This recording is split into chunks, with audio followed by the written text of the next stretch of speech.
Hola, buenos dias, I am Johan and welcome to El Alma de Bahamut. A couple of weeks ago, God of War, one of the best games of the modern era, and the best game in history according to IGN fans, with which I do not agree, was announced for PC.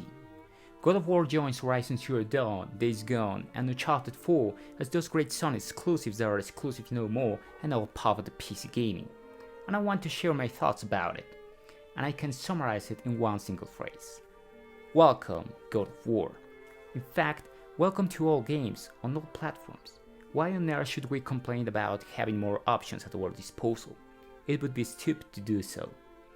Everything in this life has its pros and cons, but in this case, wherever you see it, it represents nothing but advantages for everyone. For Sony, for PC gaming, and especially for us, the players.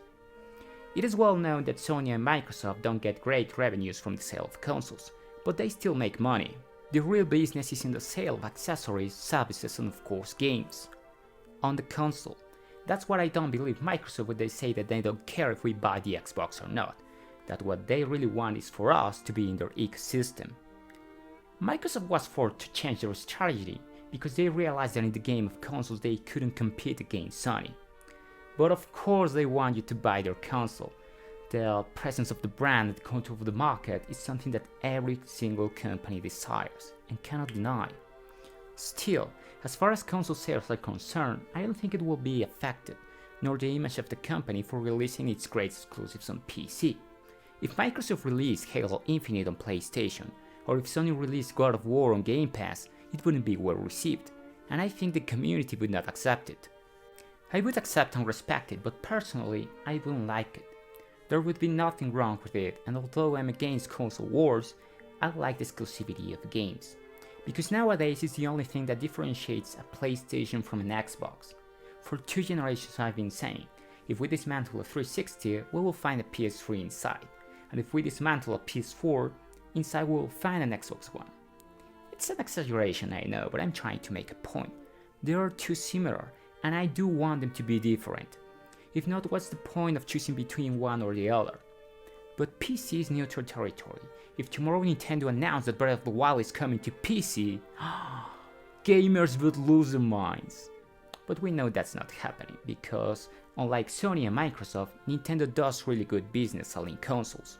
Besides, it's Nintendo. Enough said. In addition, let's not forget that these sales are being made between 2 and 3 years after its exclusive release on PlayStation, which I think is extremely accurate, but most important, fair. If you don't know the word patience and can't wait to play the great experiences offered by Sony, then you will buy the console. And if you are going to give them $500 for it, you deserve VIP treatment, unlike PC gamers who only pay $40 or $50 for the game. Therefore, console sales are not in danger at all. The only thing that will happen is that will brutally increase the sales of your game. At this moment, God of War is the best-selling game on Steam, and is 2 months away its launch. And I'm pretty sure that many of those buyers had previously bought it on PlayStation. On the other hand, millions of players will finally have the opportunity to experience this excellent game. God of War, according to myself, it's a masterpiece. It doesn't revolutionize the industry, and that's why I cannot consider it the best game ever. But it does do everything right. Graphically, musically, the gameplay is perfect, the story is great. It's a must play regardless of whether you like the genre or not. It's a matter of culture. Nowadays, consoles are no longer consoles as such, rather they are mid-low-end PCs, and we should make the most of it, but especially enjoy it.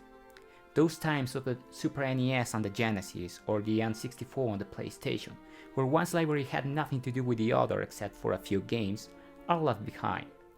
At the time, it was so cool to have a 64 and get a PlayStation for your birthday, because it was a door to a whole new world of games. Let's not live in the past and say that previous generations were better, because each platform was a unique experience. Nor is it fair to say that today is better, because all games are everywhere. It's just different. Times change, and so must we. And if instead of focusing on what it's not like before, or what we no longer have, instead of focusing on the good and the new opportunities that each era offers us, we will always win. I win because so far I've had all the PlayStations, but I bought the PS4 only for a few games. And now Sony gives me the opportunity to save $500, and since I have no problem with waiting a few years for a game, I can spend them on a better PC. And I still will give them my money because I will buy DualSense on every single game they release on PC. Besides, I wouldn't be surprised if Sony released its own platform on PC just like Blizzard or EA did. We'll win. Except for haters and fanboys. But they don't matter. Thank you very much for your time. Sul Sul!